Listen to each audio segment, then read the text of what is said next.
శ్రీను చాలా ప్రేమగా ఆద్య కోసం ఒక పూసల నెక్లెస్‌ని తీసుకువచ్చి ఉంటాడు. శ్రీను చాలా బాగుంది శ్రీను అని ఆద్య చాలా సంతోషపడుతూ ఉంటే, చూడు ఈ నెక్లెస్ వేసుకుంటే నువ్వు చాలా అందంగా కనిపిస్తావు ఆద్య.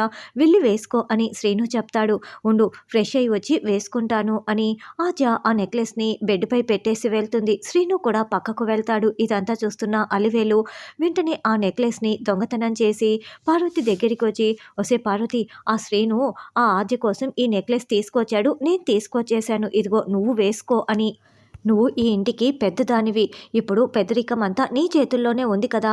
ఏదైనా వేసుకోవాలి, గీసుకోవాలి అంటే నువ్వు మాత్రమే వేసుకోవాలి. ఆ ఆద్య ఏంటి వేసుకునేది? వేసుకో అని అలివేలు ఇవ్వటంతో, అమ్మ నేనిప్పుడు అనగాదేవి దగ్గరికి వెళ్తున్నాను. వెళ్తూ వెళ్తూ వేసుకుంటానులే అని పట్టుకు వెళ్తూ ఉంటుంది.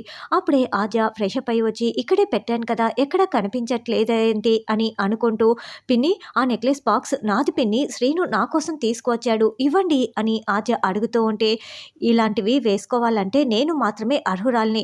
నువ్వేంటి వేసుకునేది? ఇది నేనే వేసుకుంటానని పార్వతి ఆద్య చేతికి ఇవ్వకుండా తీసుకువెళ్ళిపోతుంది. అలివేలు గారు, అది నా బాక్స్ కదా, మీరే పిన్నికి ఇచ్చినట్లున్నారే అని ఆద్య ప్రశ్నిస్తూ ఉంటే, వేసుకుంటే గీసుకుంటే నా కూతురే వేసుకోవాలి. నువ్వేంటి, నీకు ఆ అర్హత కూడా లేదు, అందుకే ఇచ్చానని అలివేలు కూడా బుకాయిస్తూ వెళ్తుంది. ఓ, మీరు ఇలా చేస్తున్నారా, చెప్తా మీ సంగతని ఆద్య అనుకుంటూ ఉంటుంది. పార్వతి ఆ పూసల నెక్లెస్‌ని వేసుకొని అనగాదేవి ఇంటికి వెళ్ళి, మీరు ఒక 2 నిమిషాలు మీ పనులన్నీ పక్కన పెట్టి, ప్లీజ్ ఇదంతా మా జానకక్కనే చేసిందని చెప్పి మీరు నన్ను బయట పడేయండి. నన్ను అందరూ కూడా పురుగును చూసినట్లు చూస్తున్నారు. మా జానకక్కే ఇదంతా చేశానని నిందను మోస్తున్నా కూడా ఎవరూ నమ్మట్లేదు. మీరు చెప్పారనుకో అప్పుడు నమ్ముతారు. ఎందుకంటే మీ ఇంట్లో వాళ్ళే ఈ పని చేశారని మీరు మా బావగారికి చెప్పారు కదా అని బతిమలాడడంతో, ముందు నేను అస్సలు చెప్పను. నేనొచ్చి నీకేంటి ఇలా సపోర్ట్ చేసి చెప్పడం, సాక్ష్యం చెప్పటం అని మాట్లాడిన అనగాదేవి పార్వతి బతిమలాడటంతో సరేనని ఒప్పుకొని రఘురాం ఇంటికి వస్తుంది. ఇదంతా చేసింది ఎవరో కాదు, నీ ఇంట్లో వాళ్ళే అని చెప్పాను కదా!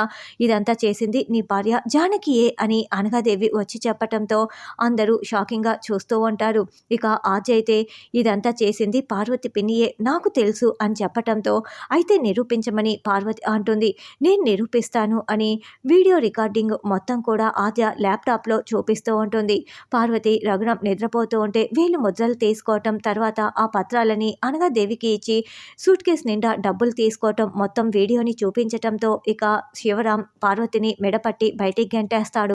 రామలక్ష్మి పచ్చి మంచినీళ్లు కూడా ముట్టుకోకుండా నిధి కోసం పూజలు చేస్తుంటే, నీకంటే ముందుగా నేను ఆ పూజని ఫినిష్ చేయాలి అని అస్మిత కూడా పూజ చేస్తూ ఉంటుంది.